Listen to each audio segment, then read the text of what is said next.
membantu kita dalam proyek ini. Apa topiknya?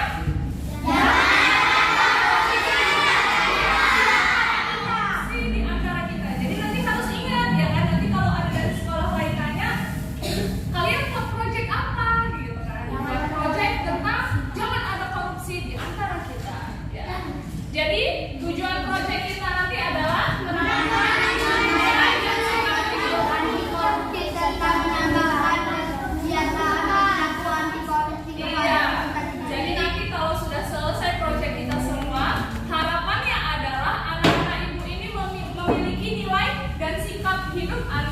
korupsi, kemudian membiasakan perilaku hidup anti korupsi. Nanti untuk penjelasannya akan kita dengarkan nanti di materi-materi berikutnya. Nah, ini ada dimensinya. Dimensi yang pertama, dimensi beriman, bertakwa kepada Tuhan yang Maha Esa dan berakhlak mulia. Di sini ada 3 elemen: elemen beragama, akhlak pribadi, dan akhlak kepada manusia. Kemudian dimensi kedua, bernalar kritis. Nah, tadi yang pertama itu kan beriman dan bertakwa kepada Tuhan. Nanti harapannya setelah proyek ini selesai, ya kan, anak-anak ibu itu makin mencintai adanya Tuhan, seperti itu. Kemudian bernalar kritis. Bernalar kritis ini artinya bisa berpikir secara kritis, mampu mengajukan argumentasi. Selama ini juga kita sudah laksanakan ya kan? Berpendapat, memberikan pendapat. Itu kan. Nah, kemudian yang ketiga adalah kreatif. Nah, seperti yang kita tadi kelas 4, kreatif, cerdas, ceria, gitu kan? Kreatif. Anak-anak itu harus bisa kreatif. Nanti kreatif dalam melaksanakan proyek kita. Dikeluarkan semua ide-idenya, saling berdiskusi dengan temannya. Nah, aktivitas proyek kita nanti akan ada 2, kampanye anti korupsi dan persentase anti korupsi. Di mana ada 5 tahapan kegiatan yang akan kita laksanakan nanti. Ada berapa tahapan kegiatan? 5. Tahapan yang pertama adalah tahap pengenalan, yaitu hari ini Ibu mengenalkan kepada kalian tentang proyek apa yang mau kita laksanakan. Di mana tahap pengenalan itu ada sosialisasi proyek, ini sedang kita laksanakan. Kemudian nanti eksplorasi isu korupsi dan pembentukan kelompok nanti akan dibawakan oleh Pak Supri. Kemudian besok kita akan melanjutkan ke tahap kontekstualisasi, di mana di tahap itu nanti kita akan nonton bareng tentang isu korupsi. Kemudian nanti akan ada materi tentang anti korupsi supaya kalian makin paham. Emang Bu, kami kan nggak korupsi, Bu, kan nggak ada uang yang kami ambil. Mungkin kalian mikirnya gitu kan, emang ngapain sih Bu kita belajar korupsi dari SD gitu kan? Nah, besok akan kita pelajari lagi lebih dalam apa sih anti korupsi itu, kenapa sih kita harus belajar itu.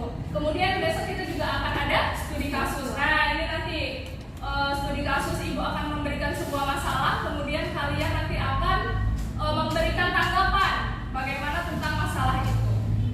Kemudian tahap yang ketiga, ini tahap aksi. Nanti kelompok-kelompok yang akan Ibu bagikan akan membuat aksi-aksi ini. Kita akan membuat poster, kita akan membuat pantun, kita akan buat puisi, buat lagu. Kemudian nanti ada kampanye anti korupsi, dan terakhir nanti akan kita buat kantin kejujuran kelas 4. Ya, khusus kelas 4 nanti akan ada kantin kejujuran. Nanti bagaimana mekanismenya Ibu jelaskan lagi di berikutnya. Kemudian nanti ada tahap genapi, yaitu nanti pameran produk dan presentasi pendidikan anti korupsi. Dan yang terakhir adalah kita melakukan refleksi dan tindak lanjut. Apa-apa yang kurang dari kegiatan kita perbaiki. Oke, nah itu tadi ya sosialisasi Ibu tentang proyek P5. Itulah yang akan kita laksanakan beberapa minggu ke depan. Ibu harapkan anak-anak Ibu bisa mengikutinya dengan baik, ya kan? Bisa saling bekerja sama antar teman, karena nanti kan ada kelompok. Ingat apa yang pernah Ibu bilang, kalau dalam berkelompok kita tidak boleh egois. Kita tidak boleh egois dalam berkelompok. Oke, ada yang mau ditanya? Udah jelas belum kira-kira? Udah tergambar belum? Nanti kami bakal buat ini. Udah ada kira-kira tergambar? Udah ya? Gak sabar untuk melakukannya? Sabar ya? Nah, Ibu harapkan kalian tetap semangat untuk kita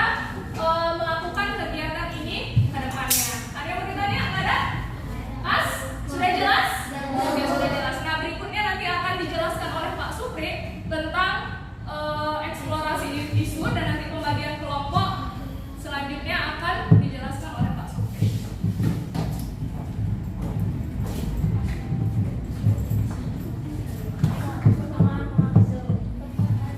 Oke, baik. Sekarang Bapak yang akan melanjutkan anak-anak. Selamat siang untuk kita semua. Oke, nah eksplorasi. Ada yang tahu apa arti dari kata eksplorasi? Boleh angkat tangannya, ada yang tahu?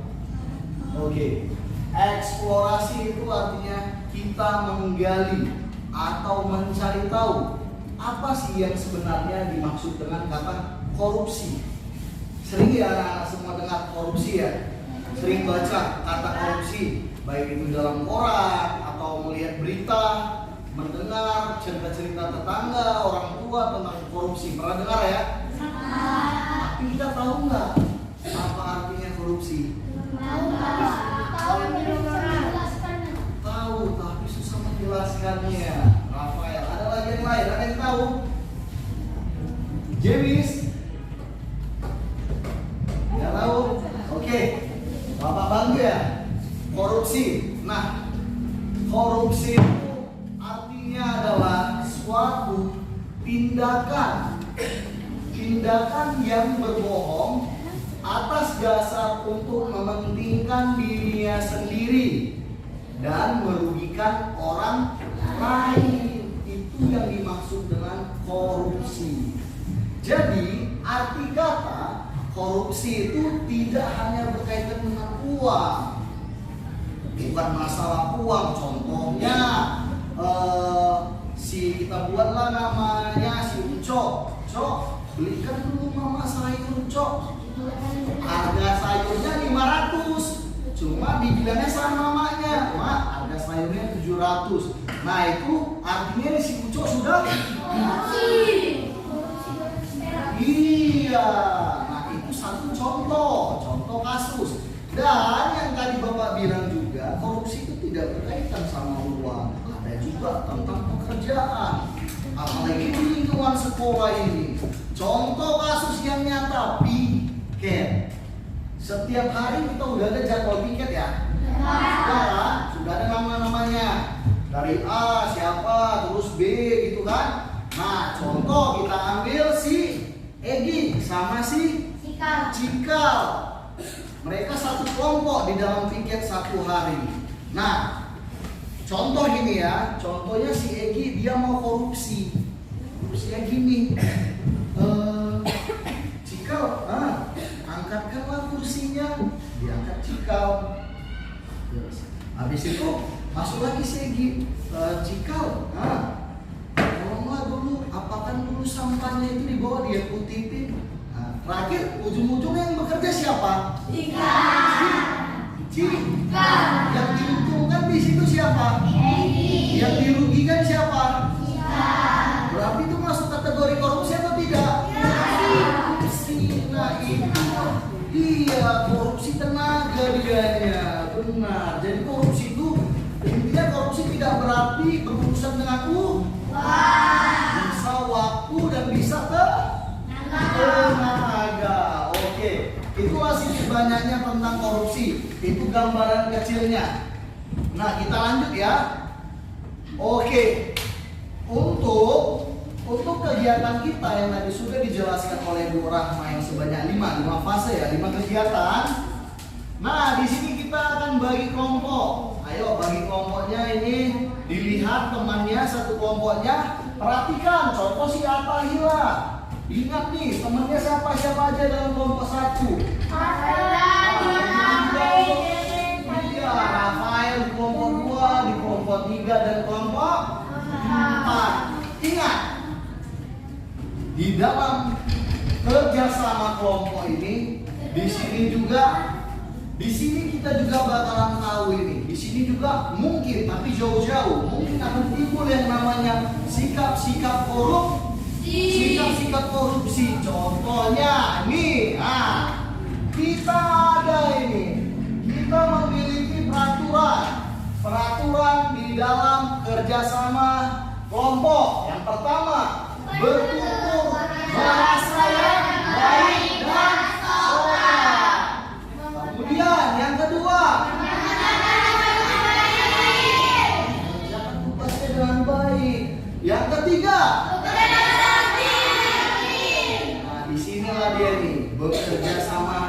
dalam tim. Disinilah harus ada kejujuran, harus ada tanggung jawabnya.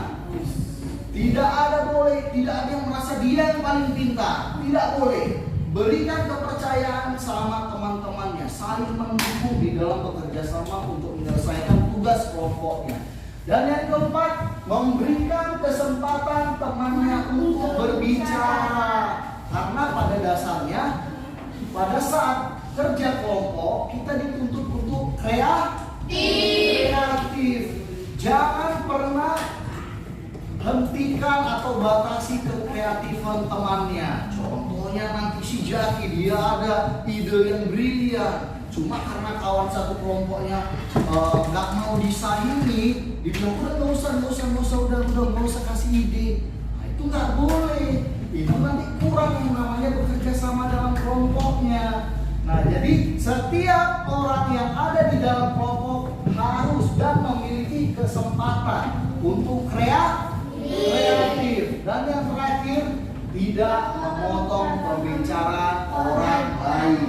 Nah, ini balik lagi tentang etika, tentang sopan santun.